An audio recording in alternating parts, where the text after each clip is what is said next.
Snooker legend Ronnie OSullivan becomes Hong Kong resident through the government's talent scheme. The city's economic growth slows down while negative equity cases go up. HKUST uses AI to advance medical research.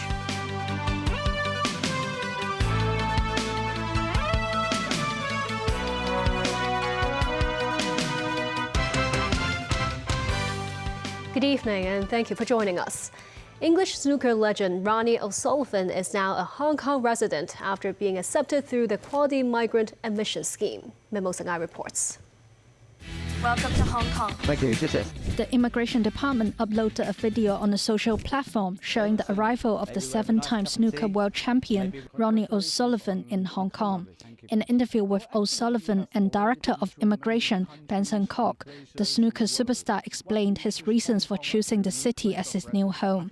I've spent a lot of time in Hong Kong, had many really nice trips here, got some good friends here. I enjoy my stay here. And obviously snooker is very popular here as well. For someone like myself travelling from another country, you know, the tax is also a good thing. You know, if you're going to live your life, a good life, then you should come to Hong Kong.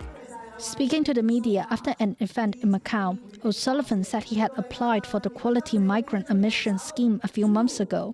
He said he can now travel more easily between Hong Kong, Macau and the mainland. I work here so much now, you know, I'm always spending maybe 4 or 5 months a year in China, Hong Kong, Macau. So it's important for me to feel like when I come here, I'm creating a home environment. So, you know, I'm not just travelling. The snooker superstar added he hopes to educate Hong Kong and mainland children about snooker in the future. OSullivan is regarded as one of the most accomplished players of all time, achieving 15 maximum 147 breaks in his career. Lawmaker Vincent Deng said the government should invite the snooker player to act as an ambassador for Hong Kong. Mems 9, TVB News. The Census and Statistics Department today released advanced estimates on Hong Kong's gross domestic product, or GDP, for the third quarter of 2024, registering a 1.8% increase in real terms year-on-year. The 1.8% rise in GDP compares with a 3.2% increase in the second quarter.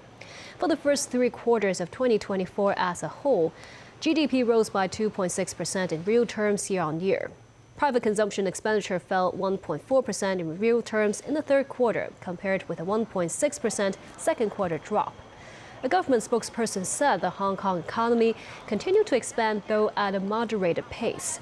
Meanwhile, the Hong Kong Monetary Authority said the number of residential mortgage loans in negative equity rose by more than 10,000 over 3 months to the end of September.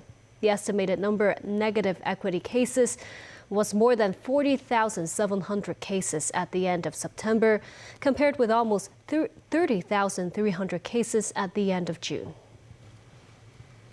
It is Halloween night. More people are streaming into the bar districts of Hong Kong after nightfall. And our reporter Celine Chan is standing by in the city's nightlife hotspot, Lan Kwai Fong. So Celine, how's the atmosphere there? Thank you, Jackie. Revelers began to gather here at bars and pubs in Lan Kwai Fong, with owners of bars and restaurants expecting a 5 to 10% boost in sales this year. Around 25,000 people are estimated to turn up in the area today, similar to last year, but crowd control measures are yet to be implemented. Lan Kwai Fong's campaign for this year's Halloween is called A Hauntingly Good Time in Lan Kwai Fong, emphasizing the Hong Kong-style horror. The police will make use of a people counting system for the very first time to work out the crowd density at the scene through visual analysis. Well, and that's all the update for now. Back to you at the studio.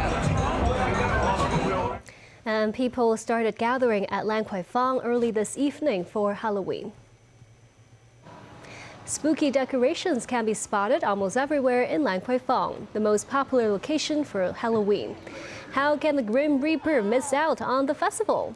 Halloween's symbolic item, a pumpkin, also appeared. While the festival is not on the weekend, Lan Kwai Fong Association said they expect to see more people visiting the area because fewer locals would travel across the border on a weekday.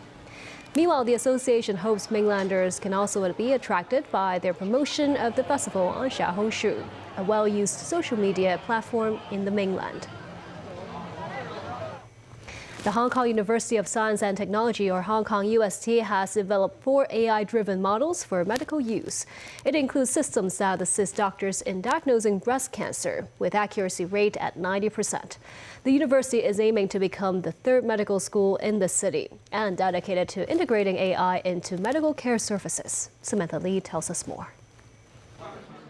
The HKUST has yet to boast a medical school, but it has already begun work on medical-related research. This AI model it has developed is called MOMI, which is used to diagnose breast cancer. It can distinguish malignant from benign breast lumps using MRI scans, achieving accuracy levels comparable to radiologists with 5 or more years of experience. The research team also developed this multimodal language model called MedDoctor. This system allows the patient to upload medical information to the system before seeing a doctor. It is able to generate reports and provide initial diagnoses based on medical images. Professor Chen Hao, who led the project, said the AI models could save much time spent on doctor appointments. We hope to actually to save like 30 to 40%. And also some doctors actually are very interested in using this in the waiting room, okay? Because the patients goes to see a doctor. They spend a lot of time in the waiting room, right? And but when they see a doctor, it's just actually a few minutes. So we wanted to actually leverage this large language, multimodal large language model to let the patients ask the questions, and then you have a summary, and then doctors actually, when you see a patient, and the doctors will quickly actually see the summary and understand the background of the patient. The research team said they also plan to collect data from 5 more hospitals in Hong Kong and the mainland for the AI model, and hopes the system can be applied for clinical use soon. The latest policy address by Chief Executive Ronnie proposed the establishment of Hong Kong's 3rd medical school. The Hong Kong UST is working on planning the new medical school. It says modern medical service supported by artificial intelligence is one of the main directions. Samantha Lee, TVB News.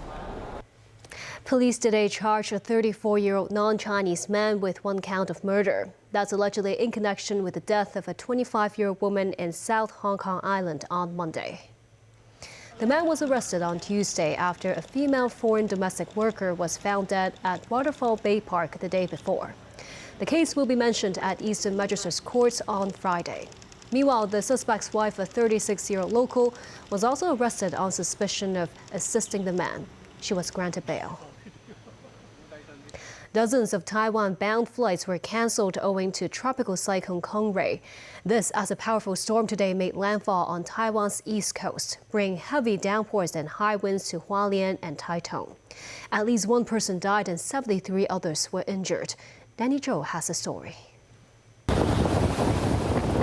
Lanyu today recorded gusts of over 266 kilometers per hour, while the Green Island off the eastern coast of Taiwan was battered by winds and waves.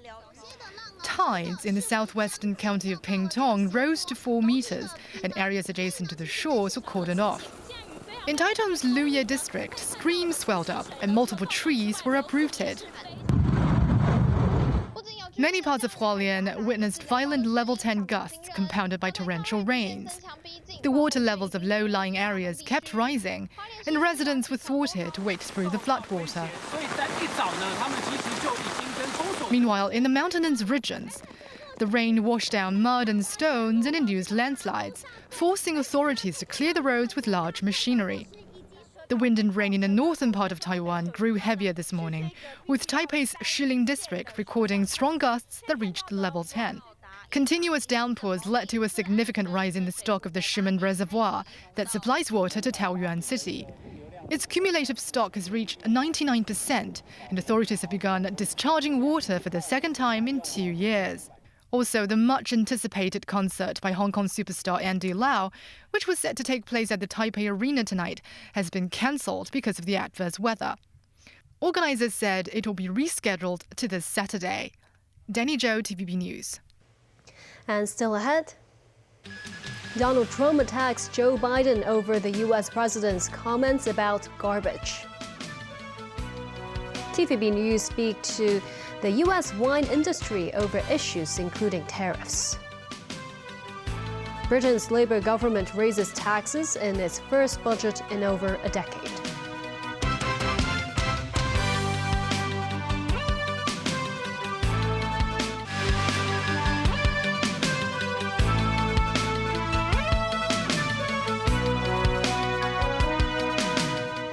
Welcome back.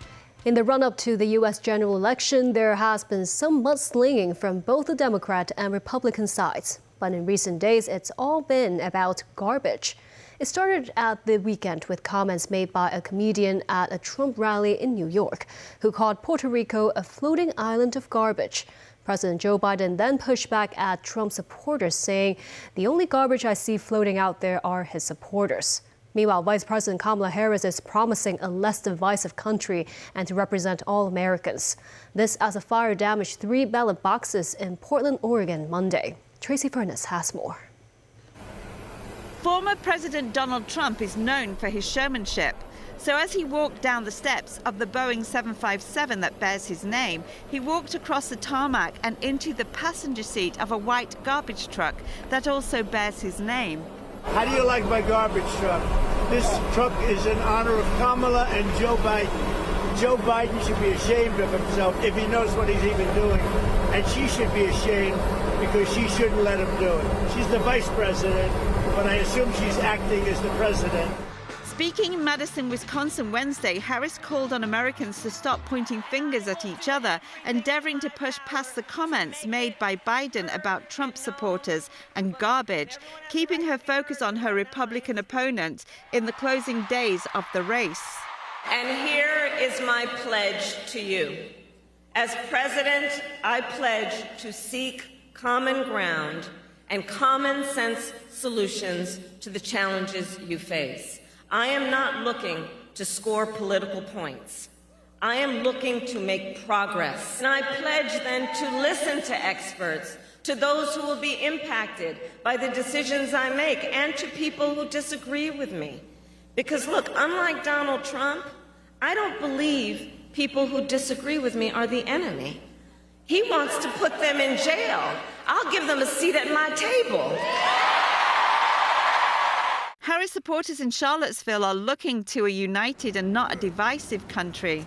I would love it if we had a less divisive country. I think it's awful to be walking around in a world where people hate each other, and I don't want to hate anybody. I don't want to hate Trump. Tracy Furness, TVB News. The United States launched a trade war against China, which prompted retaliation. Initially, the trade war intended to protect domestic industries. This conflict ultimately caused some American products to lose their access to the Chinese market. And as Trevor Lee reports from California, some winemakers there remain pessimistic about their future, regardless of whether Donald Trump or Kamala Harris wins the White House. Sunshine, a natural gift for Californians, contributes to the state's vibrant agriculture, outdoor lifestyle, and the overall quality of life.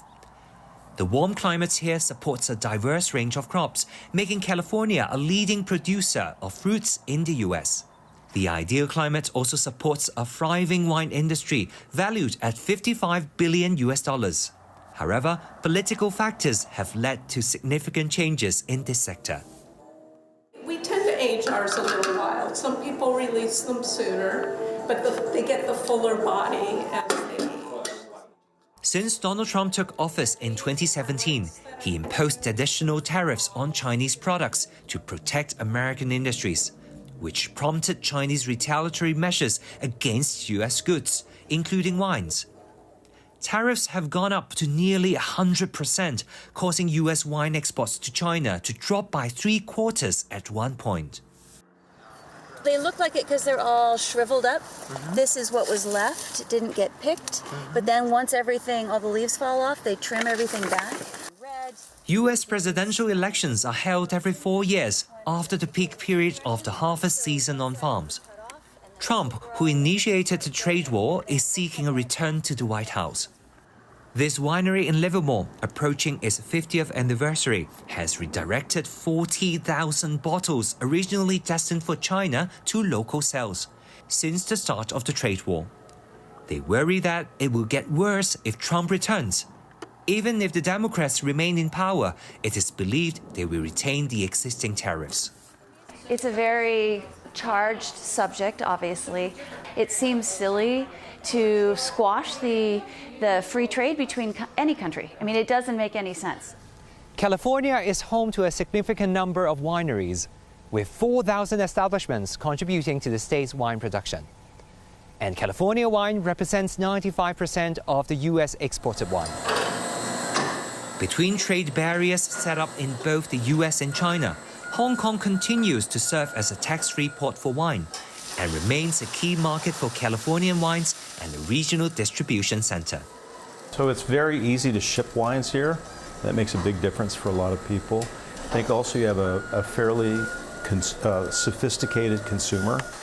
He added that both the mainland China and Hong Kong markets are deemed equally important. Trevor Lee, TVB News, California.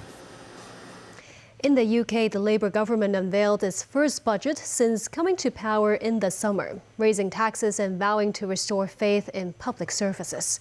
Nasir Karim has more. Rachel Reeves holds up the red box, a tradition for the Chancellor of the Exchequer on Budget Day going back to Victorian times. It was all smiles outside number 11 Downing Street. But when Reeves revealed the contents of the red box later in Parliament, reality set in. And that means more taxes. My belief in Britain, £40 billion worth, the biggest proportionate tax rise for more than 3 decades. Reeves also adjusted UK debt rules, allowing for more borrowing and greater investment in public institutions. Most notable is a £25 billion committed to the National Health Service, or NHS, which many say has crumbled in the wake of the COVID-19 pandemic and Brexit. Madam Deputy Speaker, the choices I have made today are the right choices for our country.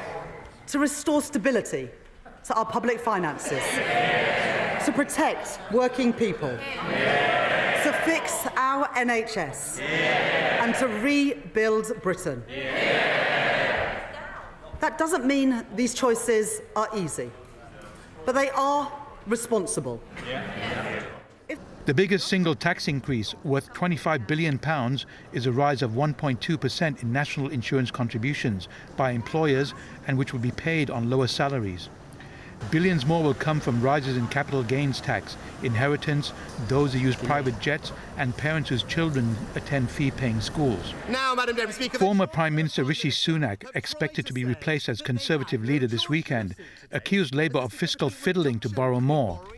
And the Chancellor herself actually agrees, because she specifically told the British people she wouldn't change the debt target. Because, and I quote, she said, "I'm not going to fiddle the figures to get better results." But that is exactly what she has done.